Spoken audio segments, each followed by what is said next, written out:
Hello, this is Trumpet Media Podcast with James Taiwo. Today, we are discussing on a topic, relationship. What is relationship? Relationship is what? Relationship is to relate, to engage, to accommodate, to give, and to accept. Again, what should we consider as relationship? When we're talking about relationship, how do we describe relationship? Relationship is to relate, to engage, to accommodate, to give, and to accept. Now, let's break this down a little bit. Now, when we say relationship, we are expected to relate. That is, relationship that is passive is technically not a relationship. When we say relationship, it's supposed to be active. It's supposed to meet those criteria. That is, it's supposed to engage, supposed to accommodate, it's supposed to give, it's supposed to accept. Now, when we say relationship, a relationship can be very healthy. Your relationship can be healthy. Relationship can also go down south, but with some conditions. Of course, there's always a cause for everything. When a relationship is not healthy, when a relationship is not going in the right direction, that means things are not being done properly. Now, for relationship to work effectively, to work rightly, it has to be a give and take relationship. Any relationship considered to be good has to have give and take. That is, there are some common mistakes in relationship. Most of the time, the big problem in relationship is when people don't want to accept their responsibilities, when we shift blame and blame the other party. For example, if they are all wrong, you are all right, then you know there's a problem in that relationship. Or they are all right, you are all wrong, then it's still not a good relationship. Relationship means everyone has to play his or her own part, and everybody has to accept his or her own responsibility in that relationship. A lot of things can go wrong in any relationship. A few of them is when one party is not accepting his mistake.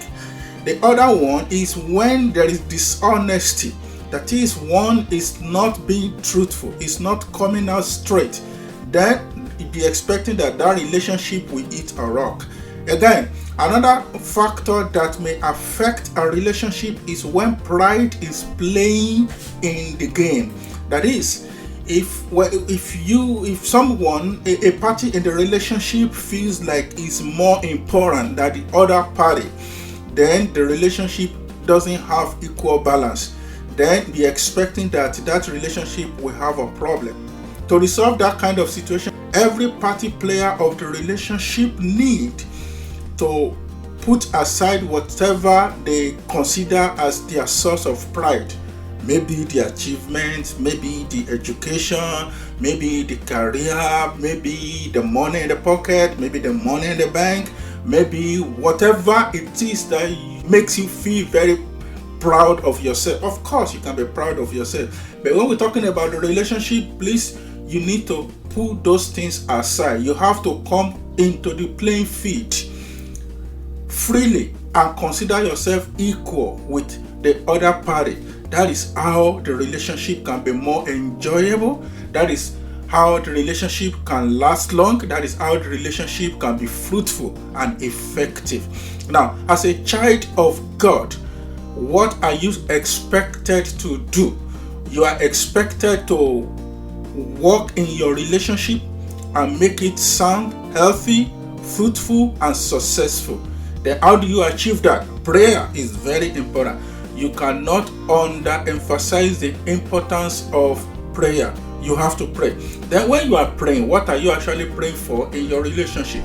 Don't deceive yourself. Don't say, oh, God, I pray for them, change them. God, I pray that you make them to see this, make him to see it, make her to see it. Let her understand that she's very proud. Let him understand that he needs to change a lot of things. That is not the type of prayer that you need in your relationship.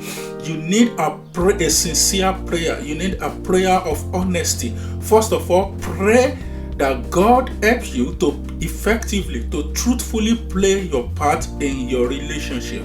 Ask God to humble you. Ask God to give you an understanding to play your part appropriately in your relationship. Then you can extend a prayer to the other party in the relationship, that God also help them to effectively play their role in that relationship. You need to pray for them. You need to pray for yourself. Don't just pray. Don't just leave it. When you pray, understand that it's not all about prayer. A lot of children of God, a lot of Christians, they love prayers. We love prayer. We know the prayer answers all things. We know that prayer is effective means of getting what we want to get, because we believe in supernatural God who make things happen. Yes, while you pray for your relationship, you also need to be proactive. You also need to engage. You need to help your prayer actualize. That is, you don't fold your hands and be praying that your relationship be better when you are actually doing nothing. You need to work. You need to be part of improvement. As you pray, you bring it to physical manifestation, then God will help you. You need to humble yourself. You need to accept them. You need to appreciate them. You need to accommodate them. You need to give. Don't just stretch your hands and be expecting that they'll be doing everything for you. Relationship is give and take. And that is what we have this week from Trumpet Media Podcast. Don't forget to download Trumpet Media Podcast everywhere podcast is distributed. God be with you all, now and forevermore. Amen. See you next time from Trumpet Media Podcast by James Taiwo. Shalom.